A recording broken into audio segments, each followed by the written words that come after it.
24 horas Central. Grave tragedia en el norte, 4 buses chocaron en la ruta y 6 personas perdieron la vida. Otras 22 se recuperan de sus lesiones mientras se investiga intensamente las causas del accidente. Aquí comienza 24 horas Central.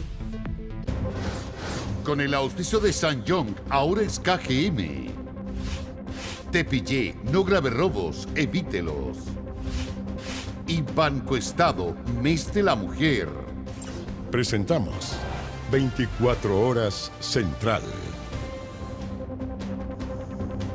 Muy buenas noches, bienvenidos, bienvenidas a las noticias. 70 personas lesionadas, de ellas 22 fueron trasladadas a centros asistenciales y 6 fallecidas en uno de los accidentes carreteros más grandes de los que tenga recuerdo en Coquimbo. Claro, fueron 4 buses que quedaron atravesados en la ruta y se trabaja intensamente para tratar de esclarecer cómo sucedió esta tragedia. Estamos, por cierto, desplegados en el terreno. Estamos junto a nuestro compañero labores Jorge Hans, quien tiene los detalles, por cierto, de lo que ha ocurrido. Vamos a ir contigo de inmediato, Jorge, pero antes vamos a revisar cómo ocurrieron estos hechos. El conductor que falleció es el segundo bus. Y cuando los paramos, yo qué hice, sacamos a los compañeros, a los colegas. Y los 6 fallecidos que tenemos en este momento, hasta el momento aquí en el sitio de suceso. El accidente este martes 11 de marzo en el kilómetro 437 de la Ruta 5 Norte ya se conoce como la tragedia de Morrillos. Eran las 4:35 de la madrugada cuando 4 buses estaban desparramados en la carretera cercana a la ciudad de Coquimbo. Que viajaban en alguno de los buses, vamos a procurar hablar con alguno de ellos. Buenos días. Bueno, venía en el Seger que estaba el segundo.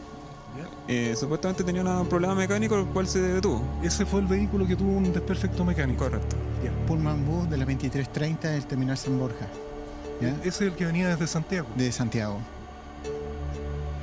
Cuando aún no despuntaba el sol, había caos e incertidumbre. El tráfico de la Ruta 5 cortado en ambos sentidos por 2 máquinas de la empresa Seger y 2 más de Pullman Bus.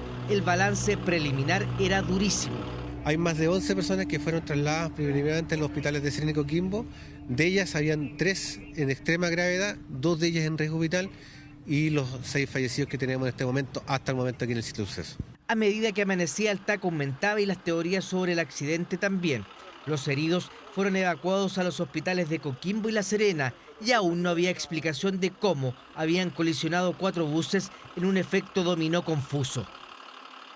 ¿Venía durmiendo? Durmiendo, yo sentí solamente el golpe nomás y los gritos. Héctor era el segundo conductor del bus volcado, venía en la litera durmiendo mientras manejaba a su colega. Era un servicio especial, con apenas 3 pasajeros. Una vez que volcaron, todos estaban con vida y los pusieron en la berma. Nosotros traíamos 3 pasajeros en un servicio especial. ¿Solo 3 pasajeros? Solo 3 pasajeros. Los pasajeros, cuando nosotros los volcamos, nos preocupamos de los pasajeros que estuviesen bien y estaban bien físicamente, o sea, obviamente golpeados con alguna ramilladura. Sebastián era el auxiliar del bus Seger que se paró para ayudar a sus colegas. Y cuando los paramos, yo qué hice, sacamos a los compañeros, a los colegas, que ellos estaban bien. Según ambos testimonios, aparentemente el accidente habría ocurrido de la siguiente manera. El bus Seger volcó con 3 pasajeros al interior. Llegó un segundo bus de la misma empresa que se puso atrás del bus volcado y luego adelante. El chofer de este bus fue a socorrer a sus colegas y el auxiliar, Sebastián, se alejó para alumbrar con su linterna del celular y evitar colisiones. Y nosotros, ¿qué hicimos? Yo me acerqué un poco más atrás para tomar distancia por en caso que viniera un vehículo, para evitar lo que pasa ahora. Y hacía señas con el claro, hacía con la linterna del teléfono y pasaron 3 camiones y unos vehículos chicos por el lado sin ningún drama. Luego llegó un bus Pullman que se puso delante de ambos para tratar de ayudar. En ese instante aparece un 4.º bus perteneciente también a la empresa Pullman, quien colisiona al bus volcado. Los pasajeros de la berma son atropellados junto al chofer que se bajó a ayudar. Fallecen los 4, más el conductor y una pasajera del bus Pullman que los impactó. fueron atropellados por el impacto. Incluso mi colega... O sea, habían salido sí, prácticamente ilesos del bus. Pues, lo vuelvo a repetir, los pasajeros estaban ilesos cuando el bus nosotros evacuamos a los pasajeros. ¿Y el posterior impacto? El posterior ¿Impacta ya fuera del bus? Sí, por eso mi colega está fallecido junto con los dos pasajeros que están en la cabina del bus ahí. Los buses se arrastran por más de 20 metros. A la zona se trasladó el ministro subrogante de Transportes y el subsecretario del Interior. Es probablemente de los accidentes más grandes que ha tenido la región en el último tiempo. En segundo lugar, hemos visitado el lugar del accidente, donde recibimos las explicaciones iniciales por parte de Carabineros. No había camanchaca y el tiempo era favorable. No se sabe por qué volcó el bus Seger, ni tampoco por qué el bus Pullman los chocó. Y la máquina nuestra colisionó este bus volcado con poca señalización. Hay antecedentes que se están manejando propio de la investigación, de que el camino había gravilla porque aparentemente había pasado un camión, etcétera, etcétera. Respecto a la gravilla, se hablaba que había sido producto de eso, que se había producido el volcamiento. Lo que nos informó la CIA de Carabineros es que eso no habría sido así. La gravilla que se observa ahora en la vía habría sido producto de que el primer bus, el que vuelca, se sale a pista, cuando intenta volver a esta, termina volcando y producto de ese volcamiento termina arrastrando gravilla a la pista. Se trabajó durante todo el día para dejar operativa la Ruta 5 Norte con la imagen de los buses que quedaron destruidos tras el impacto. Finalmente fueron trasladados 22 personas hacia los distintos centros hospitalarios, 2 de ellos más graves, digamos, y que están en este grupo 1 intervenido. Los 6 fallecidos son el conductor del Pullman Bus, Boris Cabrera, el conductor de la empresa Seger, Patricio Vega Vega, además de los pasajeros, Fernando Ursúa Valenzuela, David Contreras González, Juan Carlos Tabaré y Catalina Roberts Zavala, quienes fueron conducidos al Servicio Médico Legal de La Serena. Era mi colega, era mi segunda familia que yo tenía ahí. ¿Por qué volcó el bus Seger? ¿A qué velocidad venía el bus Pullman que los impactó? ¿Y por qué no los vio? Todas preguntas que tratará de contestar la CIA de Carabineros en una de las mayores tragedias viales que se recuerde en la región de Coquimbo. Ahora. Y hasta el Servicio Médico Legal de Coquimbo han llegado familiares a retirar los cuerpos de las víctimas. Bueno, una de ellas es Catalina Roberts Zavala, quien viajó hasta La Serena para acompañar a su padre en una operación al corazón. Jorge Hans tiene los detalles de esta y las otras historias humanas que hay detrás de este terrible accidente. Jorge, estamos contigo. Así es, Iván, Connie, efectivamente estamos en el Servicio Médico Legal, donde esta tarde se retiró el primero y único de los cuerpos que fue entregado en el día de hoy. Corresponde a Manuel Fernando Ursúa Valenzuela, que es una persona que reside aquí a más o menos 13 kilómetros de La Serena, en una localidad llamada Romero.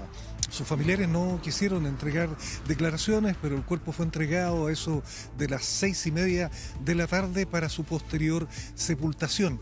Aquí mismo conocimos otra historia dramática que ustedes adelantaban, la de Catalina Roberts Zavala, una mujer de 33 años con 3 hijos, que viajaba en un bus junto a su hermana desde Santiago para acompañar a su papá, que iba a ser sometido a una intervención quirúrgica. Ambas hermanas se alcanzaron a grabar un video del bus en que iban a viajar, justamente el bus que protagonizó esta tragedia, el bus Pullman, que llegaba en esos momentos a recogerlas al terminal San Borja en Santiago. Ese video se lo enviaron al hermano de ellas, que la fue a dejar al terminal San Borja. Por eso él se percató de que era el mismo bus que después, mediante imágenes televisivas, pudo comprobar que había sufrido un accidente aquí en el kilómetro 437 de la Ruta 5 Norte. Ese hermano nos entregó el siguiente relato respecto a la situación de sus familiares, a la muerte de una de sus hermanas y a otra que resultó gravemente herida, situación de la que se enteró él casualmente y no, infortunadamente, por alguna alerta de parte de la empresa de buses o de alguna otra autoridad. Escuchemos el testimonio de Carlos Zavala. Mi padre está interno en el hospital de Vallenar. y tenía una cirugía en la zona, acá en el hospital de Serena. Ellas la venían a ver. Iban las dos sentadas juntas en los asientos delanteros. Incluso decían que había sido su culpa y todo. Es un sector oscuro, había gravilla y yo estoy segura que él, si lo hubiese podido evitar, si hubiese estado en sus manos poderlo evitar, claramente no habría pasado. Ese último testimonio corresponde a Graciela Cabrera, hermana del conductor del bus Pullman que estrelló por detrás al vehículo que estaba volcado, al bus de la empresa Seger. Ella naturalmente exculpa a su hermano de lo ocurrido, habla de esta tesis de la gravilla, situación que ha sido descartada por el momento por el fiscal. La verdad es que el accidente se produjo a tal velocidad que era prácticamente imposible que el conductor de ese bus alcanzara a reaccionar. Infortunadamente, porque se produjeron estas 6 víctimas fatales y al menos otros 9 heridos de extrema gravedad. Terrible, es lamentable, la verdad, la tragedia y sobre todo los casos que hemos visto de las 6 personas fallecidas, y vamos a estar pendientes de los resultados de esa investigación. Muchas gracias, Jorge Hans. Buenas noches. Último minuto. Y esta es una información exclusiva de 24 horas. Carabineros recuperó esta jornada 2 fusiles robados a los infantes de Marina en Viña del Mar. Hay 2 detenidos por este caso. Yesenia Yamet con los detalles. Yesenia, buenas noches. Hola Connie y Olivana, muy buenas noches. Esta fotografía que ustedes están viendo en pantalla es exclusiva de 24 horas y muestra estos fusiles que pudo recuperar el departamento del OS9 y el Laboratorio de Criminalística de Carabineros. Todo esto en el camino La Pólvora, en la comuna de Valparaíso, en horas de esta mañana. En esta imagen se puede ver estas 2 armas de guerra envueltas en una manta de colores en la cual estaban enterrados bajo tierra. En paralelo, cuando se hacían estos trabajos, se hacen allanamientos en simultáneo. Todo esto en el Cerro Ramadita, donde se logra la detención de estas 2 personas.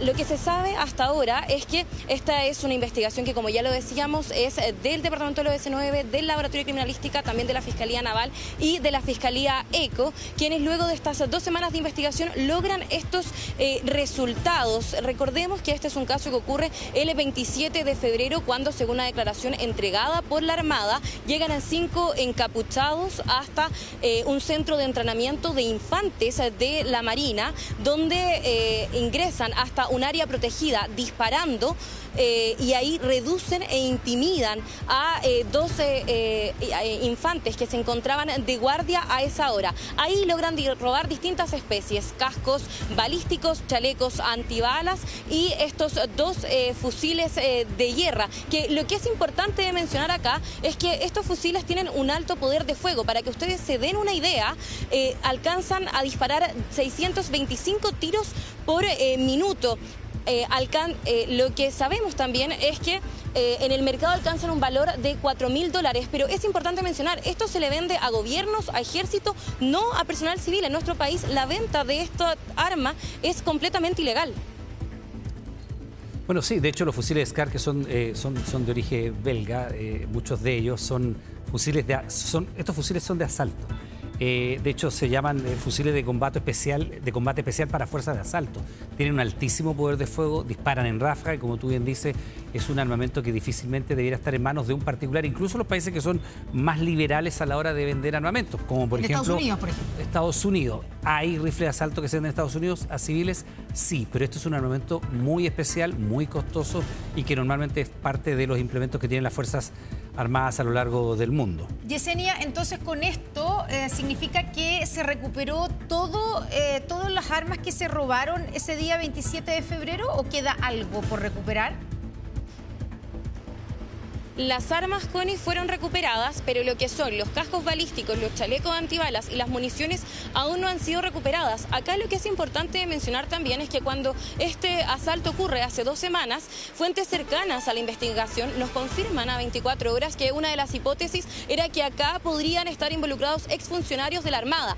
Ahora, lo que sabemos es que esa es la línea investigativa que cobra mayor relevancia, la línea investigativa que están siguiendo el Ministerio Público en conjunto con el Carabineros, que detrás de este asalto, en su planificación, habrían ayudado exfuncionarios de la Armada. ¿Por qué esa hipótesis estaba desde el minuto 1? Porque cuando estos encapuchados ingresan, estas 5 personas ingresan hasta esta área protegida de esta base que se encuentra ubicada en Concón, utilizan un vocabulario que es típico de los marinos. Ellos le decían a estas personas que entregaran todo porque lo único que iba a pasar es que iban a tener anotaciones en su hoja de vida, que le iban a poner una A o una B, algo propio de las Fuerzas Armadas finalmente, y en este caso de los marinos.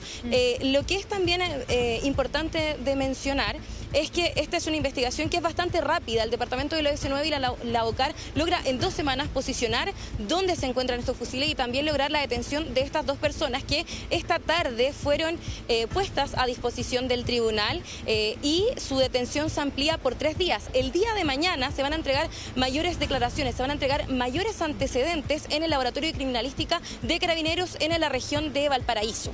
Yesenia, solo para terminar, ¿se sabe si alcanzaron a utilizar las armas? Hasta ahora todo esto entendemos que es un hallazgo que ocurre en horas de la mañana. El Laboratorio de Criminalística se está encargando de realizar todos los peritajes a estas armas para saber si podrían haber sido utilizadas o no. Lo que es importante es que con la detención de estas 2 personas comienza a ayudar a cerrar el círculo a lo que ocurrió ese día, porque hay que repetirlo, esta es un área protegida. Entrar a este recinto es muy difícil, pero ellas tenían en pleno conocimiento de cómo entrar, hacia dónde dirigirse y lo que mencionábamos, este vocabulario que ellos utilizan, lo que le dicen a estos infantes de Marina para que entreguen las armas. Lo que la Armada declara ese día es que incluso ocurren enfrentamientos y que ellos logran reducir a estos infantes para lograr sustraer todas estas especies.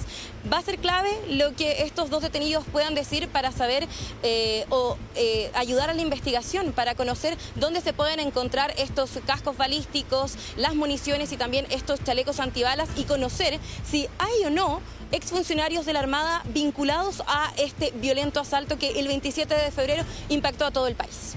Claro, los cascos y los chalecos tienen su número de serie respectivo. Y en el caso de las municiones, naturalmente son municiones de alto calibre que son especiales para este tipo de fusiles. Quedamos atentos a esta investigación. Yesenia, muchas gracias. Buenas noches.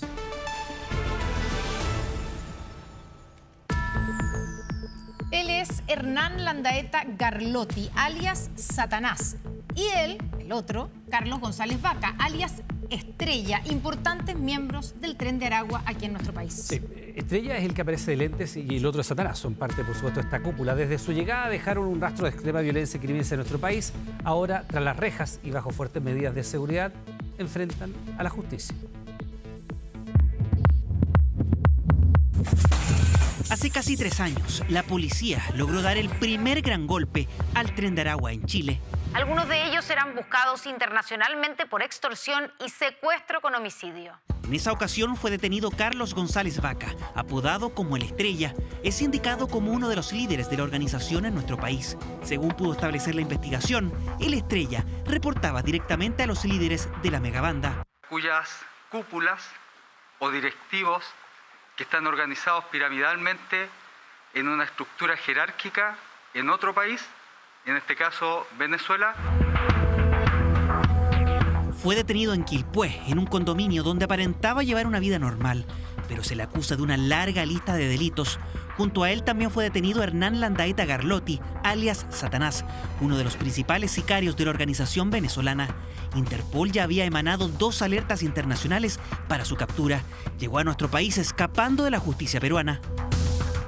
Este sujeto era buscado por la justicia peruana por haber intentado asesinar a un policía en el 2019. ¿Qué más? Landaeta Garlotti. ¿De dónde eres? De Valencia. ¿Qué país es? Venezuela. Este martes comenzó el juicio contra el Estrella, Satanás y otros 10 imputados de nacionalidad venezolana. Tenemos la alerta cuando descubrimos un tráfico ilícito de drogas en la región de Colchane, Pisiga. Es marzo de 2021 y la Fiscalía pone su atención en la operación del crimen organizado en la región de Tarapacá. Era el temido Tren de Aragua, quienes ya tenían el control de la frontera entre Bolivia y Chile. Lideraban el tráfico de migrantes y de droga. De hecho, no permitían que nadie más entrara a su negocio. No la vamos a meter mano dura, así que agarrarlo y darle duro ahorita para que la gente empiece a decir por ahí para arriba, mira, ya agarraron y reventaron uno allá abajo porque hay una luz y nadie quería respetar. Esta es una sugerencia que un integrante de la banda le hace llegar a la Estrella, molesto porque un ajeno a la organización estaba interfiriendo en sus operaciones. En Chile ya llegó el primero, que salió pasando que también esos panas que están claros, bueno, el próximo que salga en Guaná, al que lo agarremos también le va a pasar lo mismo. Pero cualquier asesinato incluso debía pasar por autorización de los líderes. Este audio es una de las pruebas presentadas por la Fiscalía en la que se hace alusión directa a Héctor el Niño Guerrero, uno de los fundadores del Tren de Aragua en Venezuela. Tienen que ver con esos panas, hermano. Ya yo lo voy a participar, Guerrero, pero pasarme la película completa, hermano, bueno, para agarrarse loco ejemplo y coñetarlo. Pero claro, para tener conocimiento a quién estamos jodiendo, mi hermano. Avísame ahí, hermano, para hacer la corta, pues. Yo estoy hablando con Estrella igual. Nadie podía estar sin la autorización y traer mujeres sin la organización de los líderes de Tren de Aragua. Y entre ellos está Estrella, que era uno de los que tenía las posibilidades de dar estas autorizaciones o no.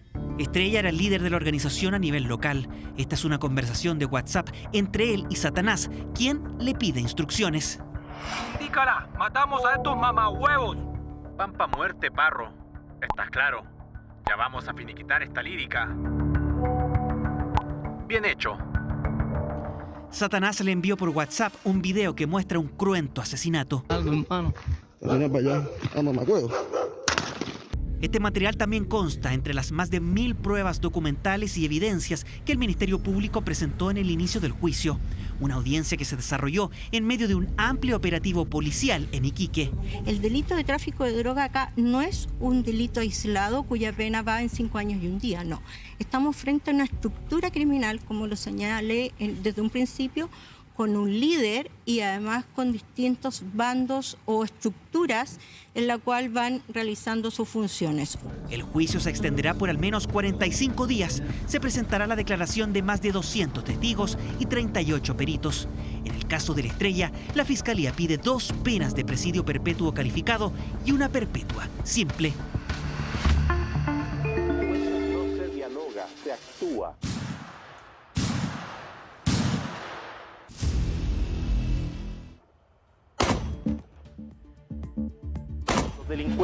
Estos videos de José Antonio Kast disparando un revólver primero y después el de Johannes Kaiser haciendo lo mismo con un fusil provocaron una ola de reacciones y diversas críticas.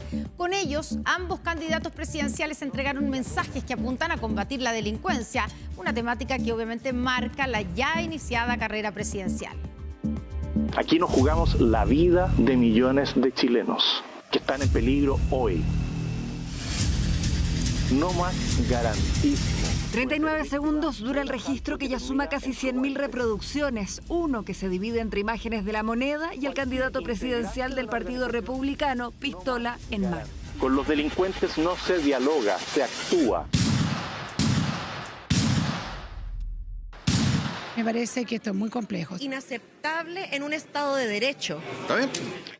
El debate en seguridad como una de las principales preocupaciones de los chilenos marca y marcará la carrera presidencial. La semana pasada Evelyn Matei propuso cárceles en el desierto para los cabecillas del crimen organizado. Ahora José Antonio Kast insistió en el uso de armas. Yo lo que digo es que la persona que tenga la capacitación, que cumpla los requisitos legales, puede tener inscrita un arma a su nombre y ejercer la legítima defensa. El lenguaje de ese video no es un lenguaje de alguien que se esté defendiendo. Es de alguien que está atacando. Es decirle que Chile requiere un cambio radical y un cambio real. El mensaje no es nuevo, ya en 2017 lo expuso en el debate presidencial. ¿Pero el arma la considera como una herramienta válida entonces para defenderse de la delincuencia en términos absolutos? Absolutamente sí. Y al igual que entonces, ahora generó todo tipo de reacción. Con los delincuentes no se dialoga, se actúa. Yo creo que claramente con la delincuencia no se dialoga, sino que se trabaja a través de un Estado fortalecido. No debe proliferar la ley del más fuerte. Acá lo que debe proliferar es la garantía que todos los ciudadanos y ciudadanas tienen de que el Estado los va a proteger. Tenemos mucho camino, muchas cosas que hacer antes que lleguemos a la autodefensa, ¿no? Ahora, esta es la tónica, esta va a ser la tónica de estas presidenciales. Probablemente ahora vamos a tener un video mucho peor que venga de Kaiser. Fue lo que ocurrió. Horas más tarde, el candidato por el Partido Nacional Libertario hizo lo suyo disparando un fusil. ¿De qué estamos hablando? ¿De que aquí estamos llamando a que la gente salga a disparar a diestra y siniestra? ¿O que José Antonio está haciéndolo? Mire, es competidor mío en la presidencial. Pero tengamos algo de decencia argumentativa, no tomemos a los chilenos por estúpidos. Kaiser y Kast compiten por un electorado similar y están muy cerca en las encuestas. La última Academ les da un 13 y un 11% de las preferencias respectivamente. Detrás de Evelyn Matei, la candidata de RN y la UDI. ¿Vio el video de José Antonio Kast? ¿Usted está de acuerdo con el uso de armas? ¿La ciudadana debería armarse para poder defenderse de la inseguridad? Silencio de la candidata en momentos que las distintas derechas viven una división que preocupa al sector por sus efectos electorales. Los temas de seguridad requieren un trabajo muy dedicado, requiere mucha persistencia, pero lo que no se requiere en seguridad son matones, agitadores y vendedores de humo, y yo creo que el tono de esos videos está extraviado en esa dirección. ¿Será el uso de armas uno de los temas que marque también la campaña? Mensajes que se activan mientras el reloj avanza de cara a la próxima elección presidencial. La imagen de Carol Cariola con su puño en alto junto a su hijo recién nacido marcó la polémica jornada en la cual fue rechazada la censura que buscaba destituirla. La parlamentaria interrumpió su postnatal para presidir la sesión que la mantuvo como presidenta de la Cámara de Diputados tras la arremetida de la oposición por la indagatoria que la vincula con un posible tráfico de influencias. Por la afirmativa, 51 votos, 72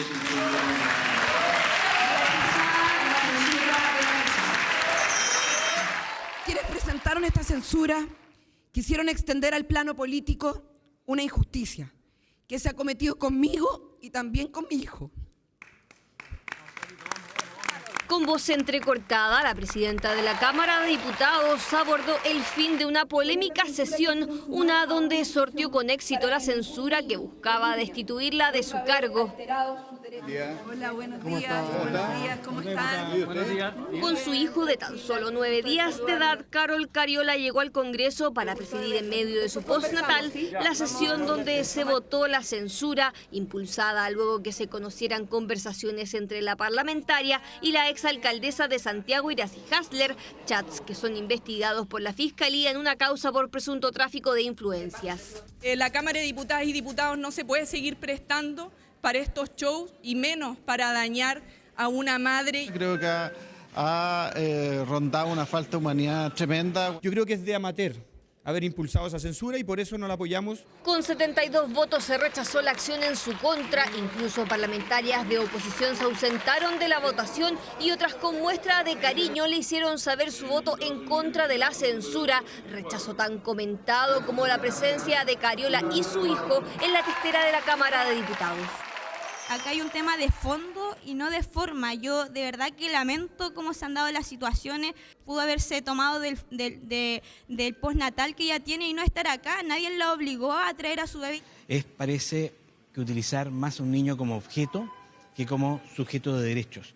Y tu bebé tiene 9 días y te hacen pasar por esta situación, tienes que venir con tu bebé, ese es el dato de la causa. La de esta jornada fue el tercer intento de censura contra la mesa que preside Carol Cariola. Lo mínimo debiese ser tener explicaciones por parte de la presidenta de la Cámara. Y bueno, si es que esas explicaciones no existen, ella debiese renunciar. Un gran abrazo desde acá a Valparaíso a Carol Cariola, a su hijo Borja. Respaldo del presidente a 9 días de la polémica incautación de los aparatos tecnológicos de Carol Cariola, los que la Fiscalía requisó a solo horas que tuviera su hijo. ¿De qué igualdad ante la ley estamos hablando? Cuando a mí se me ha atacado en un momento en que no podía defenderme. El fiscal nacional evitó calificar las acciones del persecutor de Coquimbo que lleva el caso, acciones que la defensa de Cariola buscará anular este jueves en el 7º Juzgado de Garantía de Santiago. Mi convicción es que el tribunal autorizó esa medida intrusiva con información faltante, confusa y equívoca. Por supuesto, esa audiencia comparecerá un fiscal, expresará aquello que para la pretensión del Ministerio Público, la diligencia que lleva adelante es lo pertinente. La Fiscalía de Coquimbo investiga posibles gestiones de la parlamentaria para favorecer a un empresario chino y también la eventual vinculación de este con el financiamiento de la campaña de Cariola. Reitero nuevamente mi apego irrestricto a la ley y cuento con la total tranquilidad de ser inocente. Parlamentarias oficialistas presentaron un proyecto de ley para que se proteja a mujeres embarazadas y con hijos recién nacidos durante diligencias investigativas. Proyecto que nace con las críticas surgidas de un polémico procedimiento, investigación que en la arista judicial tiene enfrentada a Cariola con la Fiscalía y que en el ámbito político provocó esta imagen que será recordada por mucho tiempo en el Congreso. Barricadas, piedras y hasta fuegos artificiales. Así se vivió una violenta jornada de movilización de pescadores en la región de Valparaíso. Exigen agilizar la tramitación de la ley de fraccionamiento que se ha postergado en la Comisión de Hacienda del Senado pese a estar con discusión inmediata. La alarma del cruce en el metro sonaba, pero nada parecía importarles a estos pescadores de la Caleta Portales. Cada vez más cerca, sin embargo, la interrupción del servicio fue la primera intervención de muchas que vendrían. Primero cortaron la avenida España. Después vino el caos vial. Luego, casi una hora de enfrentamiento entre carabineros y quienes salieron a manifestarse, por lo que consideran una crítica situación para la pesca artesanal. Usted sabe que el cáncer es lo más grande que hay aquí en el mundo. Nosotros tenemos un cáncer que es la pesca industrial. Es un cáncer que está depredando a nuestros peces, en el mar de Chile. Desde las 9 de la mañana, una densa capa de humo se apoderó del cruce entre Valparaíso y Viña del Mar. Aquí está la pura caga nomás. Está la pura caga aquí en la caleta. Mismo panorama para las inmediaciones de la caleta El Membrillo, llamado nacional que tuvo como epicentro Valparaíso, todo en medio de la tramitación de la ley de fraccionamiento. Se ganó en la Cámara de Diputados, se ganó por paliza. El 70% se ganó el artesanal de la merluza común y el 30% para la industria. Y el 90% de la jibia y el 10% para la industria. Esta es una ley que nos va a regir de aquí al 2040, entonces necesitamos que el Senado sea honesto y que nos apoyen en esto. Eso porque estos hombres de mar dicen todo podría cambiar en la Cámara Alta. Temen que le aumenten las cuotas a la pesca de arrastre, dejándolos disminuidos ante las grandes empresas. En septiembre de 2024, nuestro gobierno generó el proyecto de ley de fraccionamiento que justamente busca corregir una distribución injusta de recursos. El proyecto se encuentra con urgencia de discusión inmediata, por lo que se hará presente a la Comisión de Hacienda y Presidencia del Senado la importancia de acelerar su tramitación. Así reaccionaban desde la Subsecretaría de Pesca y Acuicultura, mientras en San Antonio este era el panorama. Hasta un choque hubo en medio de las protestas. Desde esta ciudad puerto tampoco entienden por qué aún no se pone el proyecto en tabla. En el Senado no se está queriendo discutir y específicamente en la Comisión de Hacienda presidida por el senador Kast. La Comisión de Hacienda tiene como prioridad el proyecto de ley de pesca y en el mes de marzo vamos a tratar este proyecto de ley, que de hecho en la Cámara se demoraron alrededor de 3 meses en poder verlo, llegó hace 10 días a la Comisión de Hacienda y por lo tanto no mientan, no desinformen. Disturbios, consignas, a la espera de que se zanje la polémica ley de fraccionamiento que mantiene enfrentados a los pescadores con el Senado, a la espera que resuelvan de una vez por todas cuáles serán las cuotas para artesanales e industriales. A los 89 años murió Horst Pollmann, el destacado empresario de origen alemán que es reconocido por crear un verdadero imperio del retail con presencia en 6 países y también por poner en marcha el Costanera Center. El gobierno y sus colegas empresarios destacaron su legado.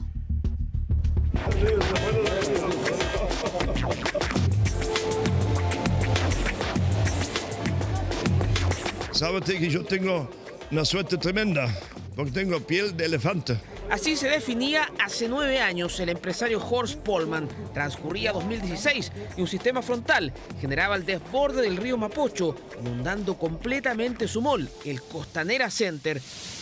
Trae agua por montones, así que tuve yo mismo 2 horas ahí haciendo barrera, colocando arena. Hay máquinas grandes que están empujando el agua para llevarlo de vuelta al caudal del río Mapocho. Para muchos, esa imagen retrataba de punta a cabo a Horst Pollmann, un empresario de esos atípicos que llegó a la cúspide, estando siempre presente en la primera línea de sus negocios.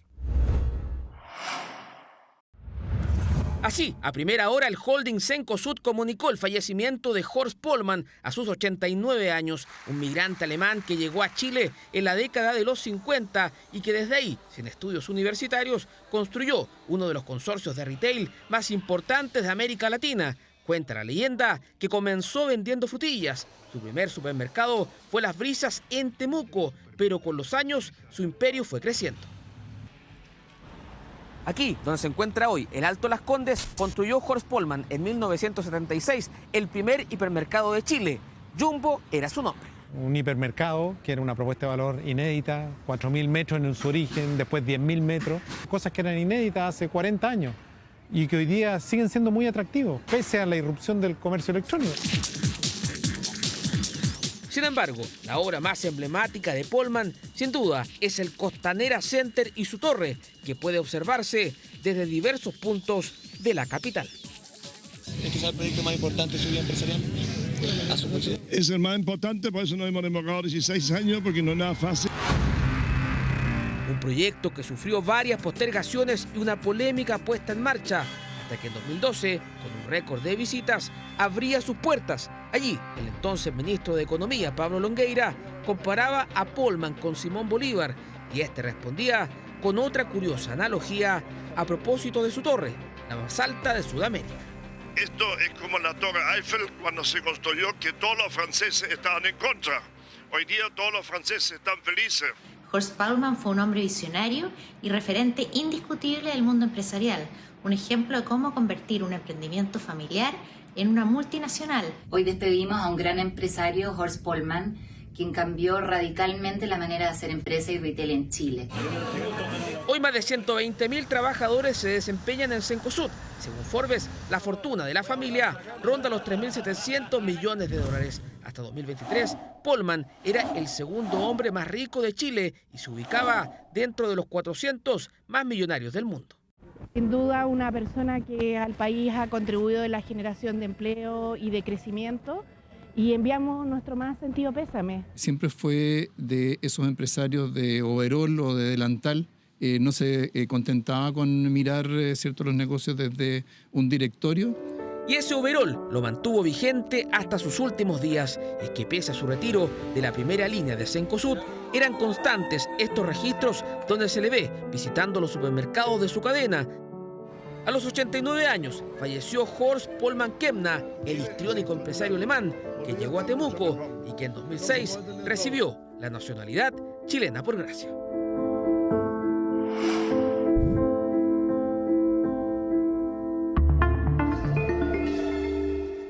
Haciendo un enérgico llamado a su gabinete a seguir trabajando, el presidente Boric celebró su tercer año de gobierno, iniciando así los últimos meses de su administración. Este aniversario llega tras la sorpresiva salida de Maya Fernández y Miguel Crispi y estuvo marcada por críticas cruzadas con la oposición.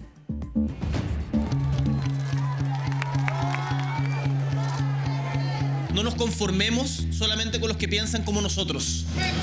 Vamos a hablarle a él. Vamos a hablarle a él.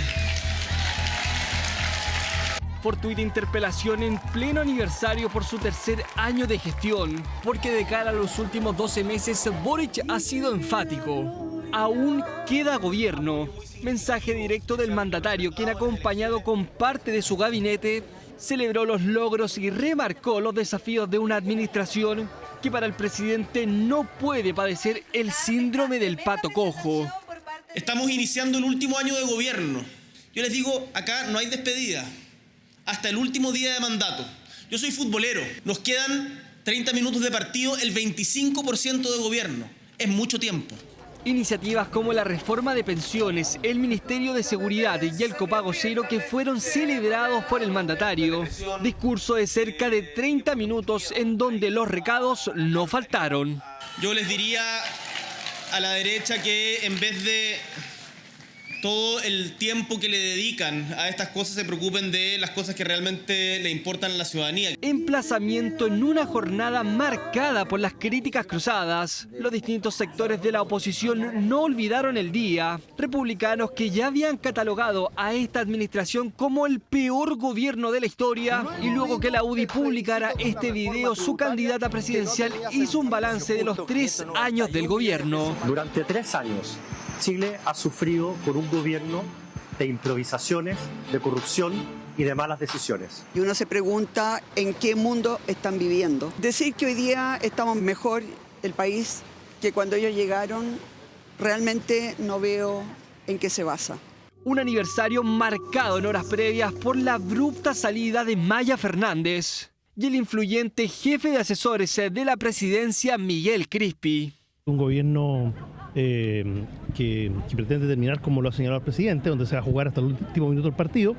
También tiene que hacerse cambio hasta el último minuto del partido, y creo que son decisiones que él tiene y que para un mejor gobierno tienen que implementarse. Este es un año de disputa todavía, que queda un año completo por delante, lo fundamental para que también podamos centrarnos en lo que es importante, poder sacar adelante reformas que todavía están pendientes. El gabinete ahora comenzará un despliegue por todo el país y la incertidumbre se posa sobre Janet Jara, quien podría salir del gobierno si su partido decide que se convierte en su abanderada presidencial. 3 años de gestión marcado por diversos logros y varias polémicas. Último año de gobierno de una administración que hará esfuerzos por desmarcarse del llamado síndrome del pato cojo.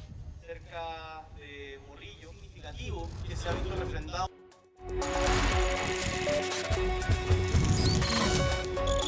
...24 horas, reportajes. Chile vive una crisis de natalidad y con ella comienza a desaparecer uno de los roles más valorados por las personas mayores, ser abuelos. ¿Cómo viven esta realidad quienes esperaban con anhelo a estos nietos que no llegarán? Bueno, ¿qué implicancias sociales y emocionales tiene este fenómeno? Hoy abrimos esta conversación en el reportaje de Paz Montenegro y Cristian Mercado. En los últimos años ha crecido de forma significativa el número de jóvenes y adultos que expresan abiertamente su decisión de no tener hijos. No está dentro de mis planes, así como que está totalmente cerrada la posibilidad, ¿cachai? Una realidad que responde a las profundas transformaciones culturales de las últimas décadas. La libertad de elección y la autonomía reproductiva son hoy derechos adquiridos de las nuevas generaciones, pero que han derivado en una crisis de natalidad. Apenas 0,88 hijos por mujer en edad fértil arrojan las últimas proyecciones para nuestro país. Eso quiere decir que hoy tenemos la natalidad más baja de nuestra historia, pero también que tenemos una de las tasas de natalidad más bajas del mundo. Paradójicamente, quienes empujan esos cambios, sus propios padres, son quienes ahora lamentan la pérdida de una experiencia que muchos de ellos jamás llegarán a vivir, la de ser abuelos. Siempre esperé el momento en que fuera abuela, pero no pasó. En el mundo ya se habla de un duelo silencioso, una conversación pendiente y necesaria, también en un Chile que envejece a pasos agigantados. ¿Qué te pasa frente a esos sentimientos que se le producen a tu mamá frente a una expectativa que seguramente no se va a cumplir? Es que no sé, creo que nunca te lo había preguntado, así como... Nunca habíamos hablado del tema. Como cómo se sentía ella respecto a mi decisión. Enamorarse, casarse, convertirse en padres, la llegada de los nietos e incluso de los bisnietos. Saber que después de tus hijos ese legado se traspasará, que habrá descendencia. Proyecciones que en la estructura familiar actual dejan de ser ya una certeza. Yo diría que los jóvenes de hoy se alejan cada vez más del proyecto tradicional, posiblemente que tenían sus padres y claramente sus abuelos. Hay una modificación muy grande en la jerarquización de qué es lo importante en ese proyecto de vida. Maribel se casa a los 18. A los 19 se convierte en madre por primera vez. Nunca, jamás me planteé la pregunta, ¿quiero ser mamá? ¿Voy a esperar un poco? ¿Me planificaré para ser mamá? No, me casé y Vanessa. Es que era como lo normal. Lo que no era normal era casarse y no tener hijos. Su hija Vanessa, en cambio, se lo cuestiona una y mil veces. Hoy tiene 36 años. Nunca sentí como ese instinto maternal o ese deseo como de tener hijos en algún minuto, pero ya ahora yo creo, no sé, hace un año y medio, como que me di cuenta así como no está dentro de mis planes, así como que está totalmente cerrada la posibilidad. No quiere. Esa es la razón de base, pero de ahí en más enumera una serie de dificultades que enfrentan a diario quienes optan por la maternidad. O sea, la situación económica, que es como, no sé, súper inestable ahora, entonces es como ya, yo me quiero mantener a mí, pero probablemente no me daría como para mantener a un niño. Igual sigue siendo como la mayor parte de la carga para la mujer. Hoy hay muchas mujeres que no están dispuestas a ser madres y asumir todos esos costos que la organización de la maternidad supone hoy para ellas. Formar familia se ha vuelto muy difícil. Y la infertilidad estructural es básicamente la falta de condiciones sociales para poder tener hijos. El difícil acceso a una buena educación, salud, vivienda, el cambio climático, los cuidados, la falta de tiempo personal. No quiero tener una responsabilidad tan grande como hasta el fin de mis días. Como que me gusta la vida que llevo ahora, como me gusta estar en mi apartamento, vivir sola, trabajar, el fin de semana si me quiero despertar, no sé, a las 12 del día, ¿cachai? Se priorizan también tiempos para la vida propia, distracción, hobbies, compartir con amistades, desarrollos personales distintos a lo laboral. Vanessa dice que como ella son muchos, lo ve a diario en su trabajo. Tengo una pyme como de cuidado de perritos que se llama Yo Cuido a Tu Perrito. Y ahí, claro, como yo no tengo hijos, tengo como todo el tiempo disponible para yo dedicarme a esto. Entonces yo veo como la mayoría de mis clientes son una pareja joven, pero que no quieren tener hijos y tienen perritos, ¿cachai? Según los datos de la última encuesta del Instituto Nacional de la Juventud, un 42% de las mujeres de entre 15 y 29 años ya declara que no quiere hijos. Siempre esperé el momento en que fuera abuela, o sea, desde siempre que he querido ser abuela. Pero cuando ya Vanessa me lo planteó así en forma directa, que ella definitivamente no iba a tener hijos, fue igual como, así como una piedrecita en el zapato. Con 56 años, sana y activa, le cuesta convencerse de que los nietos no llegarán a iluminar esta etapa de su vida. Pero nunca lo tomé en serio. Es que yo siempre ya lo aceptó. Estás pensando eso porque no te has enamorado. El día que te enamores vas a querer tener hijos. Entonces esa era como mi, como se dice, como mi esperanza. Pero no pasó. Y ya no sé si irá a pasar. O sea, ya no pasó. Pues ya no pasó, pero como te digo, al principio, claro, ella como que trataba así de decirme, quizás después cambia de opinión, o no sé, la típica, ¿quién te va a cuidar cuando seas viejo? Y yo le decía, es que yo no puedo ser tan egoísta para tener un hijo y decir como, es que lo voy a tener porque él me va a cuidar cuando yo sea vieja. Las personas cuando te hablan de no tener nietos no te lo hablan de una manera afectiva o emocional neutral. Hablan de pena, hablan de frustración. Entonces, efectivamente es una experiencia que más allá de tener implicancias demográficas y sociales muy importantes, también es una experiencia afectiva y emocional muy importante para las personas que pasan por ese proceso. Esta es la primera vez que Maribel y Vanessa lo hablan así. ¿Qué te pasa frente a esos sentimientos que se le producen a tu mamá frente a una expectativa que seguramente no se va a cumplir? Es que no sé, creo que nunca te lo había preguntado, así como... Nunca habíamos hablado del tema, es primera vez. ¿Cómo se sentía ella respecto a mi decisión? Creo que también es súper válido, pues si finalmente... claro, como ella dice, como que en su generación era mucho lo del núcleo familiar, después los nietos y todo. Entonces ya venía más o menos como con ese chip, pero es lo que es, nomás pues, onda, como que lo valido, pero a mí como que no me influye en nada, pues. Me alegro, claro, me alegro como que no sea tan penca la situación, pero es tu forma de pensar. Claro, pero que lo proceses, pues, ¿cachai? Bacán. Con el tiempo aprendí que es su vida.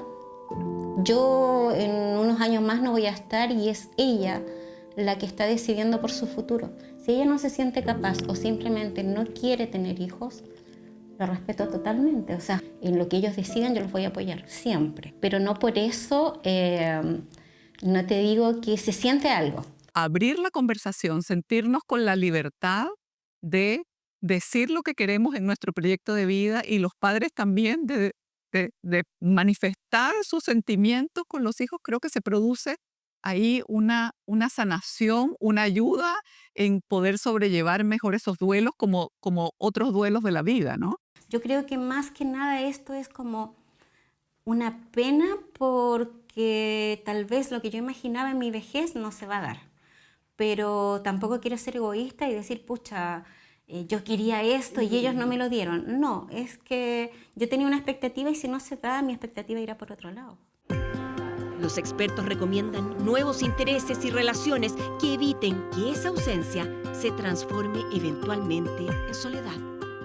Y cómo reenfocar ese afecto de otra manera y posiblemente desarrollar más una vida personal en la vejez sin que necesariamente estén siendo abuelos, ¿no?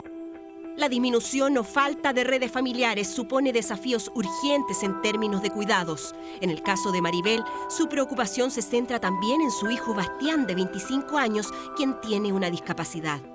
Yo siempre dije, bueno, lo van a cuidar mis hijos, bueno, y suponiendo que por edad se fueran mis hijos y va a quedar Bastián, mis nietos se van a hacer cargo de él hasta que él esté el último día de su vida en este plano. Entonces tenía esa tranquilidad, pero ahora que no está, es como que miro a los lados y digo, ¿qué va a pasar con Bastián? Pucha, es que yo como que tengo una visión distinta de las cosas, ¿cachai? Entonces, que no sé, mi mamá tenga nietos, eso no significa que van a cuidar al Basti. Lo que estamos viendo hoy con las transformaciones demográficas en el ámbito de la reproducción es que hoy van a haber muchas nuevas familias que no van a tener nuevas generaciones que resuelven o sustenten esas necesidades de cuidado, pero también todas esas necesidades de sociabilidad, afectiva. Supone muchos desafíos para las personas que están en esa etapa, pero es una realidad que llegó para quedarse. Una tendencia al alza que reflejan las cifras. Ya el 2024, en Valparaíso, Ñuble, Los Ríos y Magallanes, se registran más defunciones que nacimientos. La velocidad de estos cambios demográficos exigen mejores políticas públicas y transformaciones sociales y culturales para abordar el impacto en este nuevo Chile, con menos hijos, con menos nietos. Como que no sea una decisión como tan cuestionada, si finalmente cada uno ve qué es lo que quiere hacer con su vida, ¿cachai? Y que no agranden más ni tal vez de repente te hagan sentir como extraña al decir, uy, pero yo a tu edad tenía 2, 3 nietos, no sé. Que no agranden más tal vez el hecho de que uno diga, pucha, no soy abuela. Eso.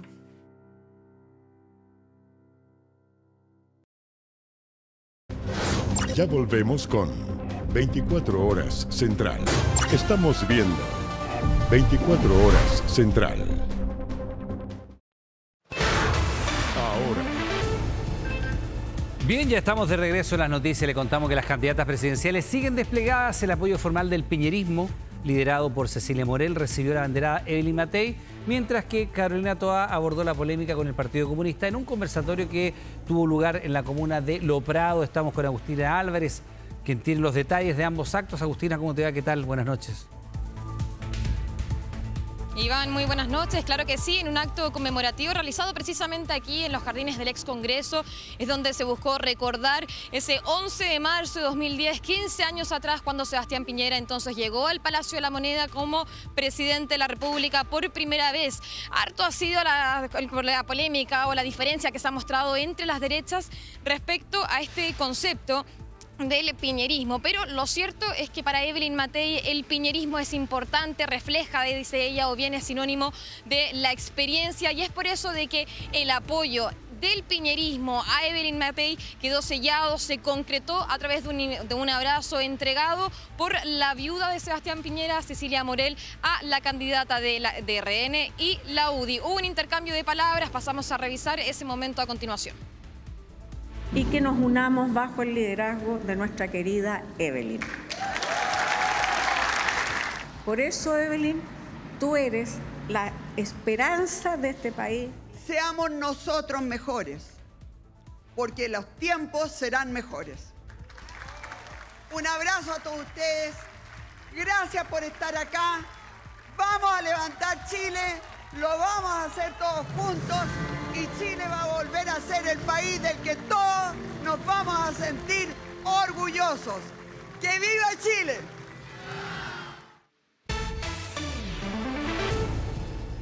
Acto de Evelyn Matei en la comuna de Santiago, pero que en paralelo a la misma hora en Lo Prado también estaba realizando su eventual contrincante. Hablamos de la precandidata presidencial del Partido por la Democracia, Carolina Toá, quien se reunió en un conversatorio con vecinas y vecinos de la comuna. Lo cierto es que todo esto en medio de lo que son las eventuales búsquedas de precandidatos también del mismo sector, que en el caso del Partido Comunista ha sonado la eventual idea del exalcalde Daniel Jadwe. Las diferencias aparecieron en el sector. Carolina Toá también las hizo sentir, las mostró principalmente cuando se habla, dice ella, con el concepto de democracia, en derechos humanos, y se volvió a referir de esta materia durante esta jornada. La escuchamos también. Somos parte de un gobierno que ha tenido una postura muy clara en estos temas, no tiene ningún doble estándar respecto a cómo debe respetarse los derechos humanos y los estándares democráticos en el mundo. Y claramente, lamentablemente, un país hermano de nuestro continente como es Venezuela se ha apartado de manera dramática de esos estándares. La centroizquierda tiene que recoger su experiencia. Nosotros vivimos una cosa muy dura en Chile cuando no se respetó la democracia, cuando no se respetaron las libertades básicas. Y creo que eso lo tenemos que aquilatar como un deber también para exigir que eso no suceda en ninguna parte del mundo. Candidatura del Partido Comunista que quedaría zanjada en el Consejo General del partido este sábado, aquí precisamente al interior del excongreso. Las opciones que suenan es Daniel Jadwe o incluso la ministra del Trabajo, Yanet Jara, quienes podrían sumarse entonces a este despliegue que ya lo hemos conocido, ya lo hemos visto también durante esta jornada de Carolina Toá y Evelyn Matei. Claro que sí, Agustín, la semana en la cual no solo el Partido Comunista, sino que también los socialistas, la democracia cristiana, el Frente Amplio, tienen que tomar definiciones en esta materia, en la carrera presidencial. Estamos al contacto, por supuesto, de aquello. Muchas gracias. Buenas noches. Su entorno dice que la decisión la sorprendió y descolocó. La inesperada salida de Maya Fernández sigue generando reacciones. Esto porque solo hace días recibió señales de continuidad. Y aunque se aseguró que ella decidió renunciar para defenderse, fue el mandatario quien le pidió el cargo. Su círculo incluso asocia la acción al adiós de Miguel Crispi. Podría haber estado junto al resto de los ministros cumpliendo los 3 años en el gobierno, pero un día antes Maya Fernández dejó la cartera de defensa envuelta en la polémica por la venta de la casa de su abuelo. En su lugar asumió la ahora ministra Adriana del Piano. Esto pasa mucho, nos ha pasado a todos, yo he sido ministra y de repente uno entra y de repente no sale. Debut de la nueva ministra en una actividad oficial en el día después de la polémica renuncia que dejó a una de las principales figuras del socialismo fuera del gabinete. La ministra Fernández, para enfocarse en la defensa en las distintas instancias, con la convicción de defender su honra en estos procesos, y a propósito de su autoevaluación tuvo una conversación con el presidente donde decidió dar un paso al costado. En contraste a la versión del gobierno, desde el entorno de Maya Fernández sostienen que fue el presidente quien le pidió la renuncia, una situación que habría generado desazón y desconcierto en la exministra, ya que al menos hasta el pasado viernes su continuidad no estaba en duda. Bueno, ella señaló que le correspondía en este momento defender su honra. Hay una serie de acusaciones que se han levantado. Yo tengo plena confianza y lo he conversado mucho con Maya en que ella jamás, bajo ninguna perspectiva, ha tratado de beneficiarse, enriquecerse de ninguna manera de todo lo que ha sucedido con el tema de la casa. ¿Podríamos calificar esto como un error no forzado? Totalmente. Polémico cambio en el gabinete que se informó junto con la salida del jefe de asesores del segundo piso, Miguel Crispi. Golpe a la presencia del Frente Amplio en la Moneda y que cercanos a Fernández apuntan como un factor que influyó en la salida de la histórica militante socialista.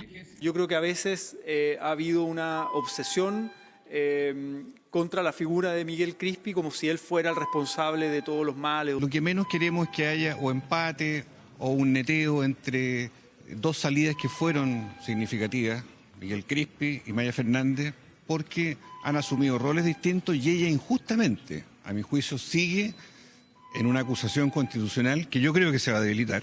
Cercanos a Fernández apuntan al compromiso de la exministra de mantenerse en el gabinete y guardar silencio público, como se lo habrían solicitado desde el propio gobierno.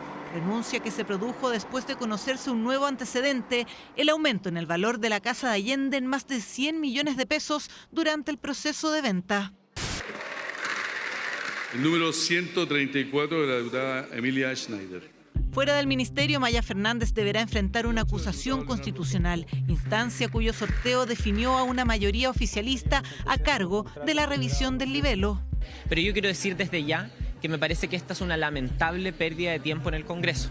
Bueno, ya sabemos entonces cuál va a ser el resultado, que esta termine siendo una comisión express. En paralelo, se desarrollará una comisión investigadora y un proceso penal a cargo de la Fiscalía de Coquimbo, causa en la que hace pocos días la entonces ministra de Defensa rompió el silencio y declaró por más de 3 horas ante la querella en su contra por un eventual fraude al fisco por la fallida venta de la casa de Allende. Central. Último minuto. Esta es información del momento. Hay 3 funcionarios municipales de Vitacura heridos en un operativo en conjunto con Carabineros, donde además hubo un tiroteo y un atropello múltiple. Vamos con Ignacio Román con los detalles de un operativo que está en pleno desarrollo. Ignacio, buenas noches. Muy buenas noches. Efectivamente, las imágenes que ustedes ven en directo son efectivamente de este procedimiento que se desarrolló en la comuna de Vitacura. Un sujeto habría ingresado a robar una especie de botín en algún departamento aledaño a la zona cuando fue descubierto por el conserje. Llama a personal de seguridad ciudadana de la comuna, quienes lo estaban esperando afuera, y en este momento él se ve encerrado y decide atropellar a 4 funcionarios de la comuna, los que 3 fueron trasladados a un centro asistencial para poder ver la gravedad de sus heridas. Recientemente conversamos con la alcaldesa, que nos indicaba que aún está en estudio precisamente la gravedad de las lesiones que sufrieron estos funcionarios, 3 hombres, una mujer, quienes lo estaban esperando para poder detenerlo en estos actos ilícitos que él estaba cometiendo. Es por eso que luego se produce una persecución y Carabineros termina disparando, hiriendo a este delincuente y finalmente siendo detenido. Pasemos a escuchar las declaraciones de la alcaldesa de la comuna de Vitacura precisamente por este hecho. Lo que sabemos hasta el momento, porque lo estamos recabando todos los antecedentes, la persona habría entrado a un edificio de apartamento y fue sorprendido por el conserje y en su ida botó un portón del edificio y acá estaba siendo esperado por los patrulleros y también personal de Carabineros. Fue en este intento por huir, pero también atacar a nuestros patrulleros, donde nuestras personas fueron heridas y después él escapó, pero fue herido por Carabineros y ahora fue detenido, pero dado su gravedad también fue enviado a un SAPO para su evaluación. Bien, ahí escuchamos las declaraciones de la alcaldesa precisamente de este hecho que y reciente. Esto es información completamente de último minuto y en desarrollo. Ustedes lo pueden ver, múltiples funcionarios municipales que están acá, estas motocicletas que fueron utilizadas precisamente por estos funcionarios atropellados por este único y solitario delincuente de momento, que es la información que nos comentaba precisamente la alcaldesa. Sí, Ignacio, hay duda porque también se hablaba del tiroteo, la circunstancia exacta del atropello, la dinámica de los hechos. ¿Qué dicen los funcionarios policiales que están tomando el operativo? Sí, lo que habría sucedido es que este sujeto habría sido sorprendido en estas intenciones de intentar robar aquí en la zona. Sí. Es por eso que el conserje de un edificio se da cuenta de esto y hace el llamado a funcionarios municipales quienes lo estaban esperando afuera de este edificio. Es en este momento cuando él se sube a un vehículo, detecta que va a ser controlado, va a ser fiscalizado por funcionarios municipales y en ese momento decide atropellarlos para poder escapar. Ese es el vehículo blanco, Ignacio. Estaba seguido.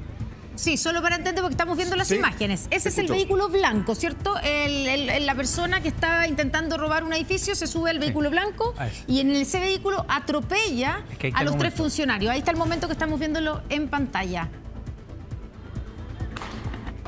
Claro, sí, y ahí se escucha el tiroteo. Ahí se escucha el tiroteo.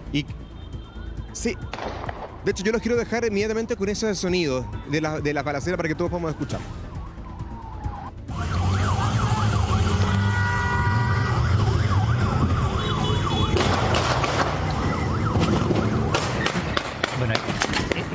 gesto es bien violento porque se aprecia el momento en que pasa con el vehículo por sobre los motociclistas. Y recordemos además en momentos en que se le ha puesto urgencia a la tramitación de ley del proyecto precisamente que regula la seguridad municipal en nuestro país. Es un tema que es muy relevante porque efectivamente hay distintos tipos de seguridad de acuerdo a los requisitos que se piden en los municipios y los recursos. Así que naturalmente, Ignacio, este es un operativo que está en pleno desarrollo y además en medio de un contexto donde se está discutiendo precisamente esto, cómo dotar a los funcionarios municipales de mayores medidas de seguridad. Esto es en la esquina de de Américo Vespucio con Francisco Aguirre en la comuna de Vitacura. Ignacio, ¿qué es lo que viene ahora? El operativo está en desarrollo. Sabemos, según lo que escuchamos, ¿cierto?, de la alcaldesa, que finalmente tomaron detenido a esta persona que está herida, fue herida por un carabinero, por el arma de un carabinero, y que fue trasladado al Sapo. Sí, efectivamente, las diligencias a continuación será, por supuesto, poder esclarecer qué es lo que está sucediendo en este edificio, pero por supuesto, sobre todas las cosas, determinar el estado de salud en el que quedaron estos 3 funcionarios. Fueron 4 los atropellados, pero 3 los que presentaron mayores lesiones y por supuesto está aún en desarrollo poder determinar si son lesiones o no de gravedad. Y por supuesto, claro, este sujeto fue trasladado también, el delincuente, a un centro asistencial debido a que fue herido por un carabinero, pero por supuesto ya está en calidad de detenido y por lo tanto quedará por supuesto a disposición de la justicia para poder determinar finalmente qué es lo que sucede con él. Bien, Ignacio, estamos en contacto por supuesto y a la espera de la evolución de esta investigación que está en pleno desarrollo. Buenas noches. Bueno, y con esto estamos terminando las noticias. Claro, son las 10 de la noche con 40 minutos, pero quédese en TVN porque ya viene un nuevo capítulo de... Ahí está, mi nombre es, que lo disfrute, que tenga muy buena noche. Buenas noches, hasta mañana. Oh yeah, the rhythm of the night. This is the rhythm.